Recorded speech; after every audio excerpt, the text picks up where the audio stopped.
అందరం దేవుని స్తుతిద్దాం. హల్లెలూయా, హల్లెలూయా. కూడి వచ్చిన మీ అందరికీ ప్రభు యొక్క నామములో వందనాలు. అందరికి వందనాలు. సమయంలో దేవుని వాక్యాన్ని భయభక్తులుగా ధ్యానం చేసుకుందాం.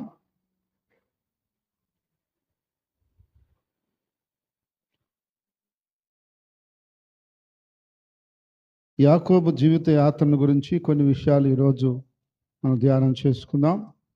ఆదికాండం తీసుకోండి.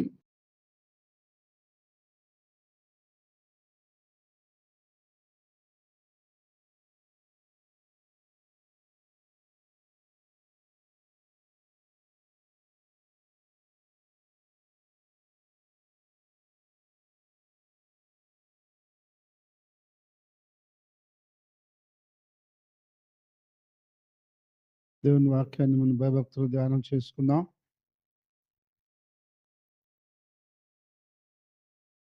ఇరవై 25వ అధ్యాయంలో 24వ వచనం చదువుదాం.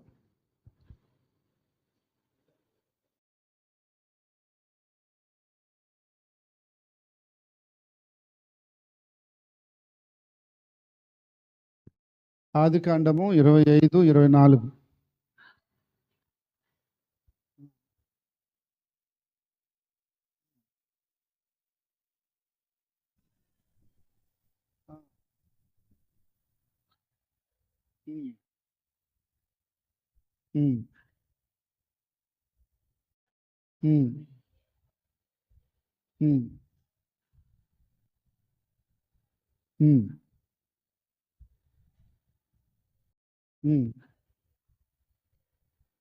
చూడండి చూడండి, ఇక్కడ యాకోబు, ఏశావు ఇద్దరు ఒకే రోజు జన్మించారు. అయితే ముందు ఏశావు జన్మించాడు, తర్వాత యాకోబు జన్మించాడు. యాకోబు తల్లి గర్భంలో ఉన్నప్పుడే నేను ముందు రావాలని ప్రయత్నం చేశాడట. ఎవరు? యాకోబు. అంటే నేను జ్యేష్ఠ కుమారుడిగా రావాలని ప్రయత్నం చేశాడట. అయితే అది కుదరలేదు. అప్పటికి కూడా మడిం పట్టుకున్నాడంట. ఎక్కడ? కడుపులో. అంటే అప్పటికి ఎంత వయసు ఉంటుంది, ఎంత ఒగా ఉంటుంది, మడిం పట్టుకొని వెనక లాగి అతను ముందుకు రావాలన్నాడంటే అప్పటికి అసలు ఏం తెలిసి ఉంటుంది అంటే ఆయన ప్రయత్నము ఎక్కడి నుంచి ప్రారంభించాడు? గర్భంలో నుంచే అతను ప్రయాసపడుతున్నాడు, పోరాడుతున్నాడు. ఏం కావాలని? నేను జ్యేష్ఠుడిగా కావాలని. కానీ దేవుడు యేసేవుని జ్యేష్ఠుడిగా పుట్టించాడు. కానీ యాకోబుగా అతనికి పేరు పెట్టబడింది. యాకోబు అంటే మోసగాడని అర్థం. ఏంది? మోసగాడని అర్థం. అంటే అతను మోసం చేసే తెలివితేటలు ఎక్కువ ఉంటాయి. ఎవరికి? యాకోబుకి. కొంతమందికి తెలివితేటలు ఉంటాయి, కానీ అవి 10 మందికి ఉపయోగపడే తెలివితేటలు కాదు. 10 మందిని చెడగొట్టే తెలివితేటలు, మోసం చేసే తెలివితేటలు కొంతమందికి ఎక్కువగా ఉంటాయి. ఆ తెలివితేటలతో వాళ్ళు ఎవరినైనా మోసం చేసేస్తారు, ఎవరినైనా మాటలు తీపి మాయ చేసేస్తారు. ఎందుకంటే వాళ్ళకి ఆ తెలివితేటలు ఎక్కువగా ఉంటాయి. యాకోబు కూడా అలాంటి కోవకు చెందినవాడే. అయితే ఈ యాకోబు పెరిగినప్పుడు అతను తల్లి యొద్ద ఉండటం, ఏసేవు తండ్రి యొద్ద ఉండటం మనం చూస్తాం. యాకోబు ఏం పని నేర్చుకోవాలా, ఏం పనికి బాలా, వండి పెడితే ఇంటికాడు ఉండేవాడు. ఎవరు? యాకోబు. ఏసేవు పని నేర్చుకున్నాడు, ఏటగాడు అయినాడు, ఏదో ఆయనకు తగిలిన పని చేసుకొని వస్తున్నాడు. కానీ ఇతను ఎలా బతుకుతున్నాడు? మాటలు చెప్పి మాయ చేసి మోసం చేసి బతుకుతున్నాడు. ఎవరు? యాకోబు. ఒకరోజు వాళ్ళ అమ్మ లేదు, ఈయనే వంట వండుకుంటున్నాడు. వాళ్ళ అన్న అప్పుడే బయట పని నుంచి వచ్చాడు. వచ్చినప్పుడు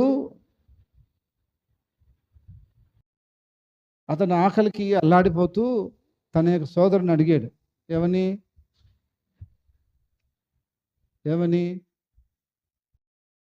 అయ్యా కూర ఏదో ఎర్ర ఎర్రగా ఉంది, బాగా వాసన వస్తూ ఉంది, కంటికి బాగా కనిపిస్తూ ఉంది, నాకు కొంచెం పెడతావా అన్నాడు. నేను పెట్టను అన్నాడు. ఎందుకు పెట్టవా అన్నాడు. పెడతాను కానీ నాకు ఒక పని చేయాలి నువ్వు అన్నాడు.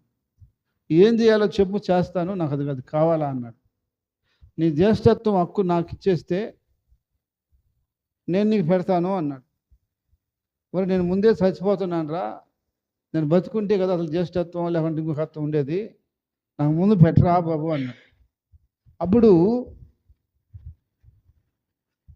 యాకోబు వాళ్ళ అన్నకి కూరబెట్టి కూరబెట్టి తర్వాత ఆ జ్యేష్ఠత్వ హక్కుని తీసేసుకున్నాడు. అయితే అప్పటి కూడా ఆయన ఏ పనికి పోయి చేసేవాడు కాదు. తల్లి ఆయనకి ఏదో విధంగా సహాయం చేస్తూ ఉండేది. అయితే ఒకరోజు వాళ్ళ తండ్రి వృద్ధాప్యం వచ్చి పెద్ద కొడుకుకి అది ఆశీర్వాదం ఇవ్వాలని తలంచాడు. అయితే దానికి ఆయన ఒక కండిషన్ పెట్టాడు. అడవికి వెళ్ళి మాంసం తెచ్చి నాకు తృప్తిగా వండి పెడితే తిని సంతోషంగా ఆశీర్వదిస్తాను అని.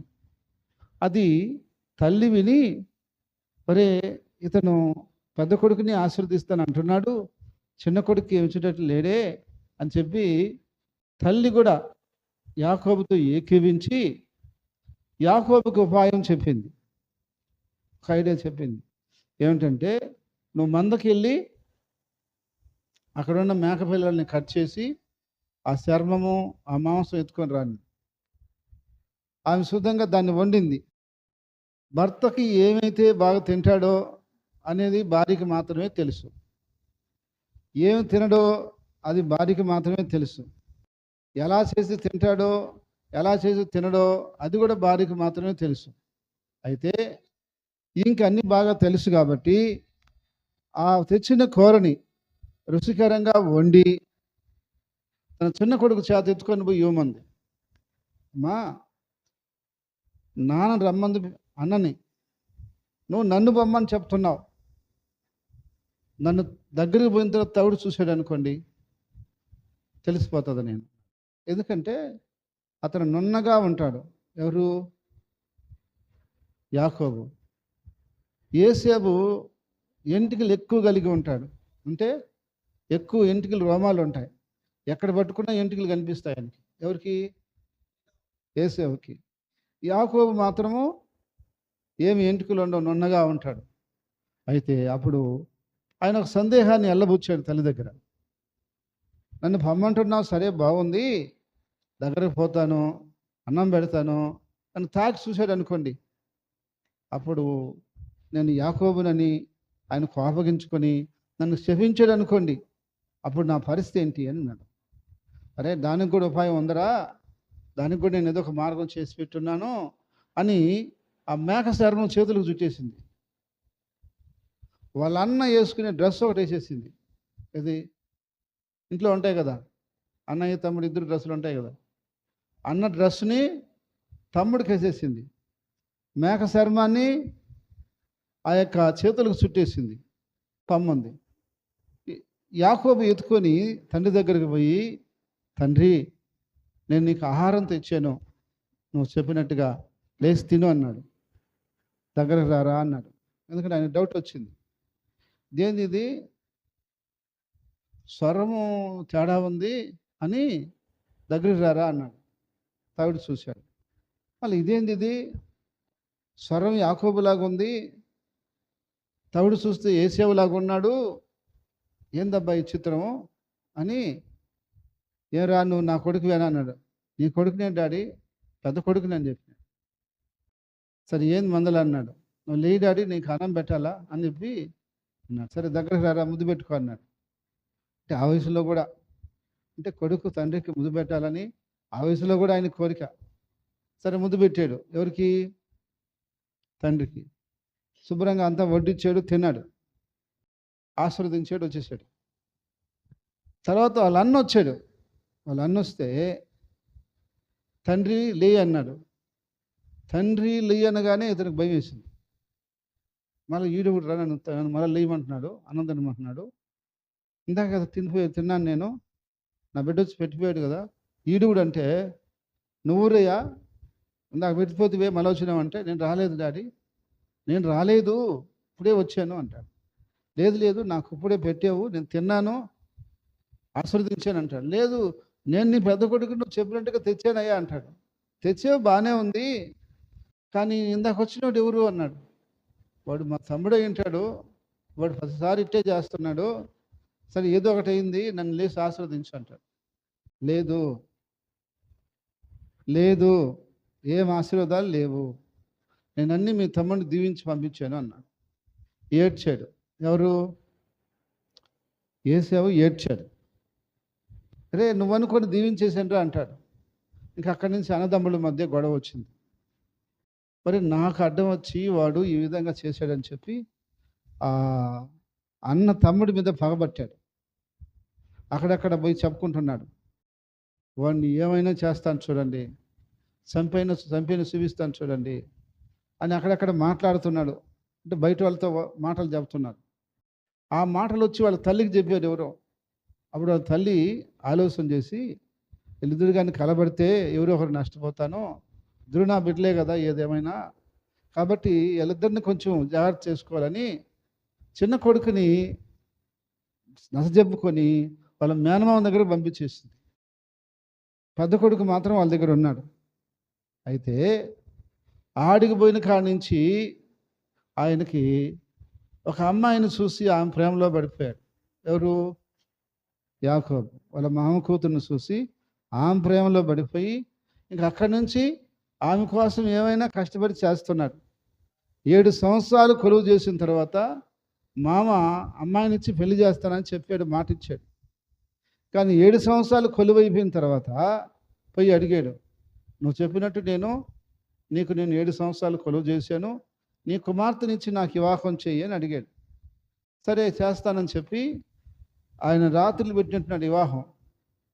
తలకి ముసుకేసేసి పెళ్లి కూతురికి, ఇప్పుడు మనం ఏంటేస్తాం ముసుక, అట్ట కనబడకుండా పూర్తిగా వేసేసి పెళ్లి కూతురు రెడీ చేసుకొని పెళ్లి చేసేసాడు. తెల్లారి చూస్తే ఆ అమ్మాయి పెద్ద అమ్మాయి, ఈయన యాకోబు ఇష్టపడిన అమ్మాయి చిన్న అమ్మాయి. ఏందిరా మా మామ ఇంత మోసం చేశాడు, నేను ఇష్టపడిన అమ్మాయి నాకు ఇది చేయకుండా నాకు ఇంకొక అమ్మాయిని చేశాడని చెప్పి మామ మీద గొడవ పోయాడు. నువ్వు చేసేది ఏం బాగాలేదు, ఈ విధంగా చేయొచ్చా, 7 సంవత్సరాలు నీకు కొలువు చేశాను కదా, ఇట్లా చేస్తావా అని చెప్పి పోయాడు. నేను చేసింది ఏం తప్పు కాదురా, మా దేశంలో ఉన్న మర్యాద చొప్పున నేను చేశాను, మా పెద్ద అమ్మాయికి పెళ్లి చేయకుండా చిన్న అమ్మాయికి పెళ్లి చేయరురా ఎవరు మా దేశంలో. ఇప్పుడు నువ్వు చిన్న అమ్మాయిని చేసుకోవాలంటే పెద్ద అమ్మాయికి అయ్యి ఉండాలా, పెద్ద అమ్మాయి కాకపోయా, అందుకే నా అమ్మాయిని నీకు ఇచ్చేసాడు అన్నాడు. నా అమ్మాయి నాకు అవసరం లేదు, నాకు చిన్న అమ్మాయి కావాలంటాడు. అవసరం లేదంటే కుదరదు, పెళ్ళి అయిపోయింది కదా, ఇంకా నీకే భార్య అన్నాడు. సరే మాకు చిన్న అమ్మాయి కూడా కావాలా అని కూర్చున్నాడు. సరే నువ్వు 7 సంవత్సరాలు చేయబో మళ్ళీ అన్నాడు. 7 సంవత్సరాలు చేస్తే కానీ ముందు నాకు పెళ్లి చేయని కూర్చున్నాడు. తర్వాత మళ్ళీ వారం తర్వాత మళ్ళీ ఆ అమ్మాయిని కూడా వచ్చి పెళ్లి చేశాడు. ఇంకా అక్కడి నుంచి యాకోబు ఈ కుటుంబ పోషణ కొరకు కష్టపడుతూనే ఉన్నాడు. 14 సంవత్సరాలు ఆ విధంగా కొలువు చేశాడు. అప్పటికే 100 మంది బిడ్డలు పుట్టారు. ఆ తర్వాత ఇతను ఒక మాట అడిగాడు, ఇన్ని రోజులు నేను నీ కోసం కొలువు చేశాను, ఇక్కడ నా కోసం, నా బిడ్డల కోసం, నా కుటుంబం కోసం నేను ఏమైనా చేసుకోవాలి కదా, నేను వెళ్ళిపోతాను అన్నాడు. ఎక్కడికి వెళ్తావు ఏంటి, నువ్వు నా ఇంటికి వచ్చిన తర్వాత నా ఇల్లు ఆస్వాదించబడింది, నువ్వు నా ఇంట్లోనే ఉండు, నీకేం కావాలో జీతం చెప్పు, ఇక నుంచి నీకు జీతం ఇస్తాను, ఉచితంగా ఏం చేయబడలేదు, ఇప్పుడు దాకా ఉచితంగా చేసావు ఓకే, ఇక నుంచి నీకు జీతం ఇస్తానని చెప్పాడు. సరే ఏం జీతం ఇస్తావు అంటే నువ్వు కోరుకో అన్నాడు. సరే నీ మందల్లో మచ్చలు ఉండేవి, బలహీనంగా ఉండేవి నాకు ఇచ్చి మంచిగా నువ్వు తీసుకో అన్నాడు. ఇంకా పుట్టబోతాయి కదా పిల్లలు, మచ్చలు ఉండేవి, బలహీనంగా ఉండేవి నాకు, మంచిగా నీకని చెప్పాడు. సరే అది బాగానే ఉంది, చూస్తే లాభానికే ఎక్కువగా మేలు కలిగే విధంగా ఉంది. అప్పుడు లాభాను ఓకే అన్నాడు. అయితే ఆ అరణ్యంలో తిరిగేవాడు కాబట్టి ఇతనికి అన్ని విషయాలు తెలుసు. ఒకరోజు కల వచ్చింది అతనికి. ఏంటి కల అంటే, ఒక చెట్టు యొక్క బెరడు ఒలిసి ఆ యొక్క జీవాలు కట్టేటప్పుడు నీళ్ళల్లో ఎదురుగ్గా పెడితే లోపలుండే బిడ్డ కలర్ మారిపోద్దంట. ఏంది? ఇప్పుడు మన వాళ్ళు కడుపుతో ఉన్నప్పుడు ఏదో పువ్వు దాపిస్తారు. ఏం పువ్వు అది? కుంకుమ పువ్వు. అంటే ఎందుకు? అమ్మా నాన్న కలర్ లేకపోయినా బిడ్డ కలర్గా రావాలని. ఏంటంట? కడుపులో బిడ్డ కలర్గా రావాలంట. అయితే ఎట్లొస్తాడు? ఇప్పుడు అమ్మో నాన్న ఎవరో కలర్ ఉంటే వాళ్ళు ఎవరో కలర్ వస్తారు. ఇప్పుడు ఇద్దరు కలర్ లేరు. ఇప్పుడు బిడ్డ రావాలంటే ఎట్లొస్తాడు? అందుకని కుంకుమ పువ్వు తాగితే వస్తారని తాపిస్తారు. అది ఎంతవరకు వస్తారో రారో నాకైతే తెలియదు. అయితే ఇక్కడ మాత్రం జరిగిన విషయం ఏంటంటే,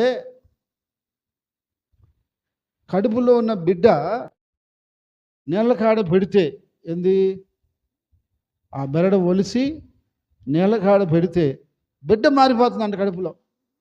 ఇది నాకు విచిత్రం అనిపించింది. ఇప్పుడు ఇది తాగితే లోపలికి పోయి ఏదైనా పని చేసిందంటే అది ఒక రకం. వాడు తిన్నాడు, తాగాడు, అది పోయి పని చేసింది అనుకోవచ్చు. ఎదురుగ్గా పెడితే కడుపులో బిడ్డ మారిపోతుందంట. ఉంది కడుపులో బిడ్డ మార్పు వచ్చేస్తుందంట. అది కళ్ళలో ఆయనకి కనపడింది. ఇంకా అదే ప్రకారంగా ఆ జీవాలు కట్టేటప్పుడల్లా పెడుతూ వచ్చాడు. అయితే బిడ్డలన్నీ కూడా మారిపోయినాయి, మచ్చలు వచ్చేసినాయి. అది ఎప్పుడు పెట్టాడు? బలంగా ఉండే జీవాలు కడతాయి కదా, అప్పుడు పెట్టేవాడు. బలహీనంగా ఉన్న జీవాలు కట్టినప్పుడు పెట్టేవాడు కాదు. అప్పుడు మంచి అన్నీ మచ్చలుగా ఉండేవి, బలహీనంగా ఉన్నాయి, మచ్చలు లేని వచ్చేసినాయి. అప్పుడు 2 గుంపులు అయిపోయినాయి. ఒక రోజు వాళ్ళు మామ వచ్చి చెక్ చేస్తే ఇప్పుడు యాకోబుకి బాగా ఎక్కువ వచ్చేసి ఉన్నాయి. ఏంది? అప్పుడు ఆయన కడుపు మండిపోయింది. అరే ఇది తప్పురా, ఇది నేను ఒప్పుకోను, మళ్ళీ మార్చాలరా అన్నాడు. సరే ఏం మార్చమంటావు అన్నాడు. ఈసారి మచ్చలుండే నాకు, మచ్చలు లేని నీకు అన్నాడు. సరే దానికి కూడా ఓకే అన్నాడు. సరే అప్పుడు పని అంతా ఈయన కాడ ఉంది కదా, పనితనమా ఏం ఉండేదంతా ఈయన చేతిలో ఉంది కదా. ఈసారి ఏం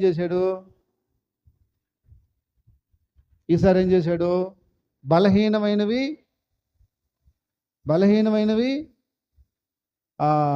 కట్టేటప్పుడు ఏంది పెట్ల, బలమైన కట్టేటప్పుడు దానికి ఆపోజిట్ చేశాడు. అంటే మచ్చలు లేని ఈయనకు వచ్చేటట్టు, మచ్చలు ఉండి వాళ్ళు మామ పెట్టేట్టు చేశాడు మళ్ళా. ఎందుకంటే అంతా ఈయన చేతిలో ఉంది కదా. అదంతా చెట్టు బెరడు తీసి పెట్టేది ఈయన చేతిలో ఉంది. దేనికి పెడితే అది మారిపోతుంది. ఈయన చేతిలో ఉంది అది. మళ్ళా మార్చేశాడు. ఆయన అది మారుస్తున్నాడు, ఈయన ఇది మారుస్తున్నాడు. ఇద్దరే. అయితే మళ్ళా వచ్చినాడు, మళ్ళా చూశాడు. ఈసారి మళ్ళీ ఈయనకే ఎక్కువ అయిపోయినాయి. ఎడ చేసినా ఈయనకే ఎక్కువ అయిపోతున్నాయి. ఎవరికి? ఇది కుదరదురా అన్నాడు. మళ్ళా ఇది కుదరదురా, ఇది నేను ఒప్పుకోను, మళ్ళీ ఇంకో మార్చుకుందాం అన్నాడు. అట్ట 10 సార్లు ఆయన జీతాన్ని మార్చాడంట. 10 సార్లు మార్చాడంట లాభాన్ని. సరే అయినా కూడా ఈయనకి చేతిలో పని ఉంది కాబట్టి ఈయన చేసుకుంటూ వచ్చాడు. ఆ విధంగా చాలా అభివృద్ధిలో వచ్చేసాడంట. సరే అప్పుడు వాళ్ళ యొక్క మామ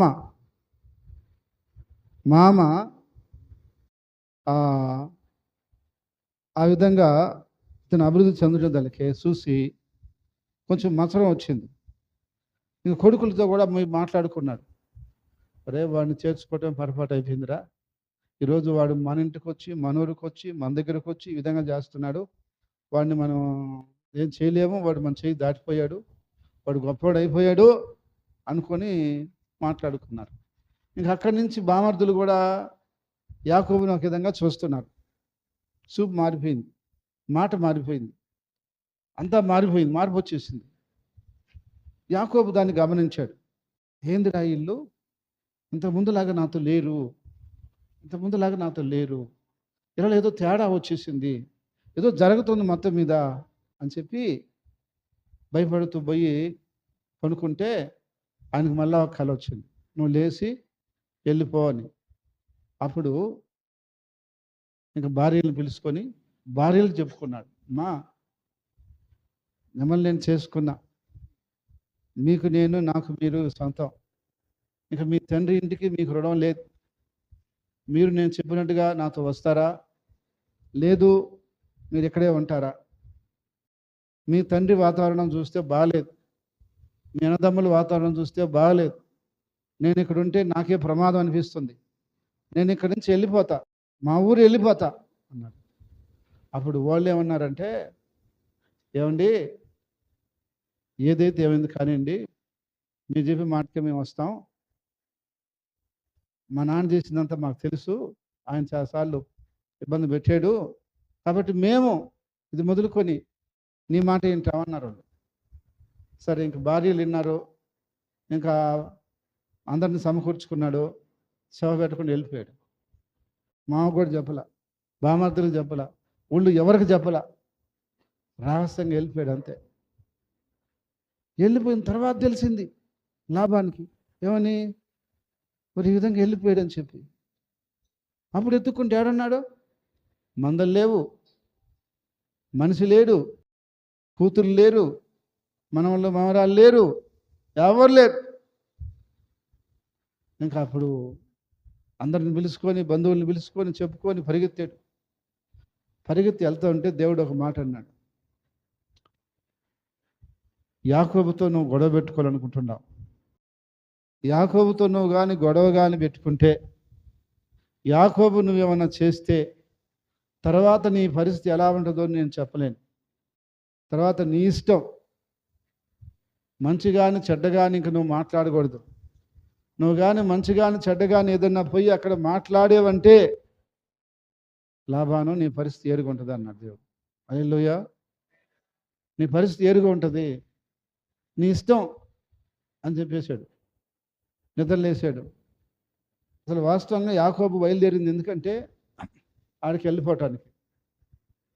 లాభాన్ని బయలుదేరింది ఎందుకంటే తన అల్లుడిని దండించి శిక్షించి మళ్ళా తన దగ్గరకు తెచ్చుకోవాలని. అయితే ఎప్పుడైతే దేవుడు మాట్లాడాడో అక్కడికి పోయి ఈ యొక్క లాభాను యాకోబుతో మాట మారిపోయింది. కోపంగా మాట్లాడాల్సినోడు ప్రేమగా మాట్లాడుతున్నాడు. ఏమనైనా నీకు అంత ఊరి మీద జ్ఞాపకం వచ్చుంటే నాకు చెప్తే నేను ఏదన్నా అందరికి పిలిచి ఫంక్షన్ చేసి ఊరికి సాగనంపిద్దును కదా, నువ్వు చెప్పకుండా ఎందుకు వచ్చావంటాడు. లేదు లేదు లే, నీ కడుపులో వేరే విధంగా ఉంది, కానీ నువ్వు పైకి ఒక మాట చెప్తున్నావు, నాకు కథ అంతా తెలుసు, ఏం పని మీద వచ్చావన్నాడు. కారణం ఏం చెప్పలేకున్నాడు. అప్పుడు ఒక మాట అడిగాడు, మీరు పోతే పోయారు, నా ఇంట్లో ఉన్న విగ్రహాలు ఎందుకు ఎత్తుకుపోయారు అని అడిగాడు. ఇది కారణం ఏం లేదు ఇక్కడ. విగ్రహం అసలు మీ విగ్రహం ఏం మొక్కమో, విగ్రహం మాకెందుకు, నీ విగ్రహం, నిగ్రహాలు మాకెందుకయ్యా, ఎవరి కాడుందో చూసుకోబో, నిగ్రహం చూద్దాం అంటే ఎవరి కాడు దొరకలా. రాహేలు కాళ్ళు పెట్టుకుని వచ్చింది అది. ఇది ఆమెకి విగ్రహాలు పిచ్చుంది. ఎవరికే? రాహేలుకి.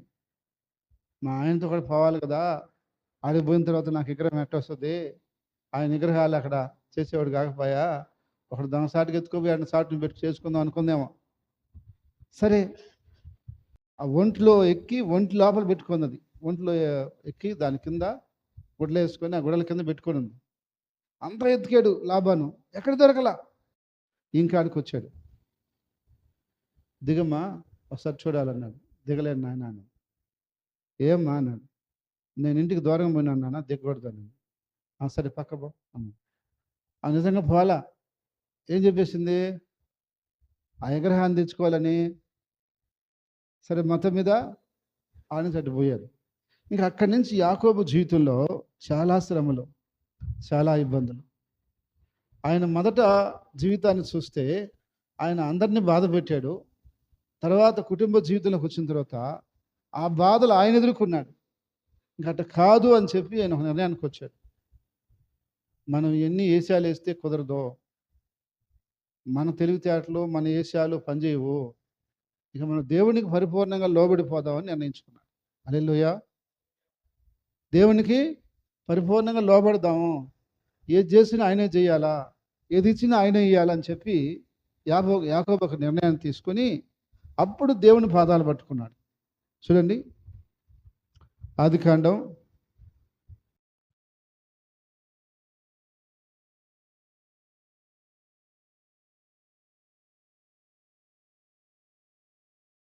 32:22.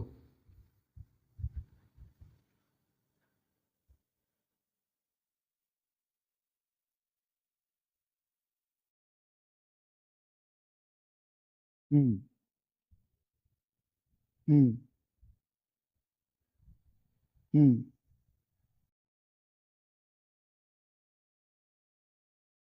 హ్మ్.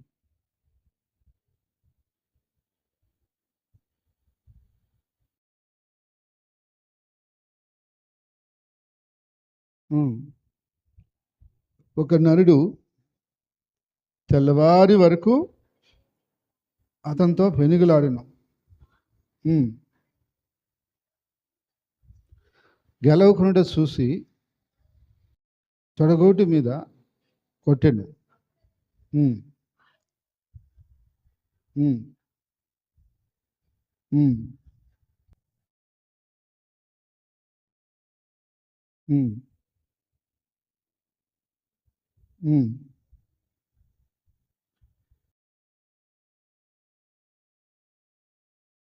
చూడండి. ఆ!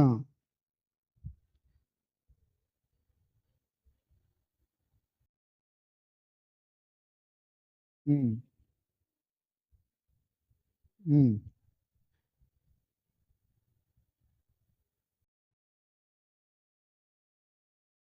హ్మ్.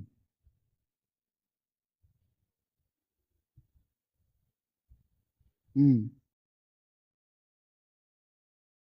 చూడండి, ఇక్కడ యాకోబు ఒక నిర్ణయానికి వచ్చాడు. ఏంటి ఆ నిర్ణయం అంటే, ఇక నేను ఈ మోసాలు, ఈ టెక్నిక్‌లు, ఈ యొక్క అబద్ధాలు ఇయన్నీ పనిచేయవు. ఇయన్నీ నేను పనిచేయట్లేదు. ఏం ఏం చేసినా నా మీదకే మళ్ళా రివర్స్ అవుతున్నాయి. కాబట్టి నేను ఏదేమైతే కానీ దేవుని పాదాలు పట్టేసుకుంటా. ఆయన వైపు చూస్తా. ఆయన మాటే ఇంటా. ఆయన చెప్పినట్టే చేస్తా. ఎవరు చెప్పినట్టు? ఎవరు చెప్పినట్టు? దేవుడు చెప్పినట్టు చేస్తా అని ఒక గట్టి నిర్ణయం తీసుకొని ఇంక అన్నీ వదిలేసుకొని దేవుని పాదాలు పట్టుకుంటే దేవుడు ఆ రాత్రి ఆయన్ని ప్రత్యక్షమయ్యాడు. హల్లెలూయా. ప్రత్యక్షమై అక్కడ ఆయనతో రాత్రంతా పెనుగులాడి లాస్ట్‌కి దేవుడు అడిగాడు, తెల్లారిపోతుంది వదిలేయి అన్నాడు. ఒక నరుడి రూపంలో వచ్చాడంట. నేను వదలను, నువ్వు నన్ను ఆశీర్వదిస్తేనే వదులుతాను, ఆశీర్వదించకపోతే నేను వదలను అన్నాడు. సరే నీ పేరేంటి చెప్పు అంటే నేను మోసగాడిని అని చెప్పాడు. ఒప్పుకున్నాడు. ఎవడికాడు ఒప్పుకున్నాడు. ఒప్పుకున్న తర్వాత అప్పుడు దేవుడు అతన్ని ఆశీర్వదించి అక్కడి నుంచి యాకోబు చరిత్ర ఇంకోలా ఉంటుంది. హల్లెలూయా. హల్లెలూయా.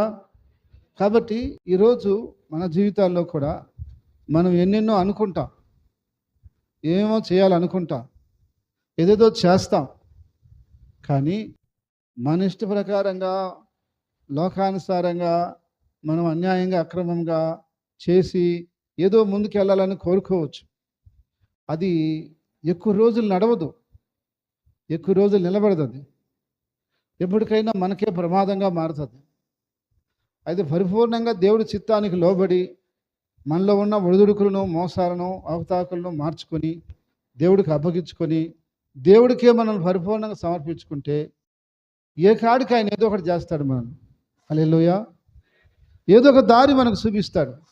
ఏదో ఒక మార్గాన్ని మనకి చూపిస్తాడు. ఏదో ఒక విధంగా సహాయాన్ని మాత్రం అందిస్తాడు. అయితే ఈరోజు చాలామంది యాకోబు యొక్క పాత జీవితాన్ని అనుసరిస్తున్నారు. కానీ దేవుడికి కావాల్సింది యాకోబు యొక్క కొత్త జీవితంలో నడవాలని. నువ్వు గతంలో ఎన్ని ఒడిదుడుకులున్నా, ఎలాంటి లోటుపాట్లున్నా, అయితే ఇప్పుడైనా తెలుసుకొని మారి నీ జీవితంలో నీ నడక, నీ పడక, నీ మాట, నీ నోరు, నీ ఊరు, నీ పరిస్థితి అన్నీ కూడా ఒక పద్ధతిగా దేవుని వాక్యం చెప్పిన రీతిగా ఒక మార్పులోకి వచ్చేయాలి. వచ్చేసి దేవుని కొరకు నువ్వు నడిస్తే దేవుడే విడిచిపెట్టడు. మోసగాడు, అబద్ధికుడు, ఇటు చేసాడు, అటు చేసాడు వదిలిపెట్టడు. ఎందుకంటే ఆయన కాడికి వచ్చి పశ్చాత్తాప పడితే ఎవరినైనా సరే ఆయన ఏం చేస్తాడు అంటే కనికరించి బలపరుస్తాడు. కాబట్టి అందుకని మనం కూడా లోకంలో ఉన్నాం, లోకంలో ఎన్నో చూస్తున్నాం, చేస్తున్నాం. అవన్నీ దేవుడి కాడ సాగవు. కానీ దేవుడి కాడ పెద్దయినా చిన్నైనా ఎవరైనా మనం అందరమే పరిపూర్ణంగా లోబడాలా, ఆయన చిత్తానికి అంగీకరించాలా, ఆయన వాక్యం చెప్పినట్టు నడవాలా. అప్పుడు ఖచ్చితంగా మనల్ని ఆయన చూడకుండా ఏం పాడు, దర్శించకుండా పాడు, సహాయం చేయకుండా పాడు, మేలు చేయకుండా పాడు, తప్పకుండా చేస్తాడు. ఉంది, తప్పకుండా చేస్తాడు. అందువల్ల మనం అందరం కూడా ఏం చేయాలంటే పాత జీవితం యాకోబులాగా చేసి నటించి అబద్ధం చెప్పి అబద్ధంగా మోసంగా నడిస్తే ఆ జీవితం అట్టగే ఉంటుంది. కానీ ఇప్పుడైనా సరే పరిపూర్ణంగా దేవునికి లోబడి దేవుని చిత్తానుసారంగా మనం జీవించుకోవడానికి మనం ప్రారంభిస్తే ఇంక కొద్ది రోజుల తర్వాత దేవుడిని మనల్ని అన్ని విషయాలు ఆశీర్వదిస్తాడు. అన్ని విధాలుగా దీవెనకరంగా మారుతాం. యాకోబుని ఆశీర్వదించినట్టు దేవుడు మనల్ని కూడా ఆశీర్వదించునుగాక. ఆమేన్. ప్రార్థన చేసుకున్నాం. ప్రేమగల తండ్రి, పరిశుద్ధమైన దేవానికి స్తుతులు స్తోత్రాలు చెల్లిస్తున్నాం నాయన. ఇంతవరకు నువ్వు తోడుగా ఉండి సహాయం చేసి నడిపిస్తున్న విధానం కొరకు స్తుతిస్తున్నా. నీ ఆత్మ ద్వారా, నీ శక్తి ద్వారా, నీ బలం ద్వారా ప్రతి బిడ్డని ప్రతి కుటుంబాన్ని పేరు పేరుని ఆశీర్వదించి దీవించి కాపాడండి అయ్యా. మేము పాత యాకోబులాగా ఉండకుండా కొత్త యాకోబులాగా జీవించడానికి మా అందరికీ నువ్వు సహాయం చేయమని, కృప చూపించమని అయ్యా, మా ఒడిదుడుకుని క్షమించి మమ్మల్ని ఆశీర్వదించి బలపరచమని యేసు నామమున ప్రార్థిస్తున్నాము తండ్రి. ఆమేన్.